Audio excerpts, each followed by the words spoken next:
കപ്പടിച്ച ഇന്ത്യക്ക് അംഗീകാരങ്ങളുടെ പെരുമഴയാണിപ്പോൾ. T20 ലോകകപ്പിലെ മിന്നും പ്രകടനത്തിന് പിന്നാലെ ഇന്ത്യൻ ക്രിക്കറ്റ് താരങ്ങൾ ICC റാങ്കിങ്ങിലും ഉയർച്ച നേടിയിരിക്കുകയാണ്.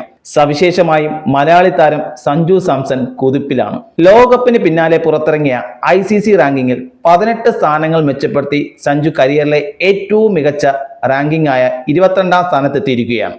ലോകകപ്പിന് തൊട്ടു മുമ്പ് ന്യൂസിലൻഡിനെതിരായ 5 മത്സര T20 പരമ്പരയിൽ നിരാശാജനകമായ പ്രകടനം കാഴ്ചവെച്ച സഞ്ജു 65ാം സ്ഥാനത്തേക്ക് കൂപ്പുകുത്തിയിരുന്നു. എന്നാൽ ഇപ്പോൾ T20 ലോകകപ്പിലെ മാസ്മര പ്രകടനത്തിന് ശേഷം 43 സ്ഥാനങ്ങളാണ് സഞ്ജു ചാടിക്കയറിയത്. ലോകകപ്പിൽ തുടർച്ചയായി 3 അർദ്ധ സെഞ്ചുറികൾ നേടി ലോകകപ്പിന്റെ താരമായി തെരഞ്ഞെടുക്കപ്പെട്ട സഞ്ജുവിന് ഇത് അഭിമാന നിമിഷമാണ്. T20 ഫൈനലിലെ മികവാർന്ന അർദ്ധ സെഞ്ചുറി നേടിയ ഓപ്പണർ അഭിഷേക് ശർമ്മ 875 റേറ്റിംഗ് പോയിന്റുമായി ബാറ്റിംഗ് റാങ്കിങ്ങിൽ 1ാം സ്ഥാനം നിലനിർത്തി. ലോകകപ്പിൽ 317 റൺസ് നേടിയ ഇഷാൻ കിഷൻ 2 സ്ഥാനങ്ങൾ മെച്ചപ്പെടുത്തി 2ാം റാങ്കിലെത്തിയിരിക്കുകയാണ്.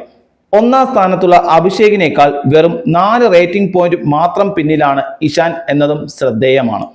ഇവർക്കൊപ്പം ഓൾറൗണ്ടർ ശിവം ദുബെ ബാറ്റിംഗ് റാങ്കിങ്ങിൽ 4 സ്ഥാനങ്ങൾ മെച്ചപ്പെടുത്തി 27ാം സ്ഥാനത്തെത്തി. തിലക് വർമ്മയ്ക്ക് പക്ഷേ 1 സ്ഥാനം നഷ്ടമായി 7ാം സ്ഥാനക്കാരനായി. ക്യാപ്റ്റൻ സൂര്യകുമാർ യാദവ് 2 സ്ഥാനം നഷ്ടമാക്കി 9ാം സ്ഥാനത്തും നിലയുറപ്പിച്ചിട്ടുണ്ട്. T20 ലോകകപ്പിൽ നിരാശപ്പെടുത്തിയ സ്പിന്നർ വരുൺ ചക്രവർത്തി ബൗളിംഗ് റാങ്കിങ്ങിൽ 1ാം സ്ഥാനത്ത് നിന്ന് വീണിരിക്കുകയാണ്. അഫ്ഗാനിസ്ഥാന്റെ ക്യാപ്റ്റൻ റാഷിദ് ഖാൻ ആണ് വരുണിനെ പിന്നിലാക്കി 753 റേറ്റിംഗ് പോയിന്റുമായി ബൗളിംഗ് റാങ്കിങ്ങിൽ 1ാം സ്ഥാനം തിരിച്ചുപിടിച്ചത്. ഒപ്പം ഇന്ത്യൻ പേസർ ജസ്പ്രീത് ബുംറ 1 സ്ഥാനം മെച്ചപ്പെടുത്തി 6ാം റാങ്കിങ്ങിലും അക്സർ പട്ടേൽ 6 സ്ഥാനങ്ങൾ മെച്ചപ്പെടുത്തി 17ാം റാങ്കിലും നിലയുറപ്പിച്ചു.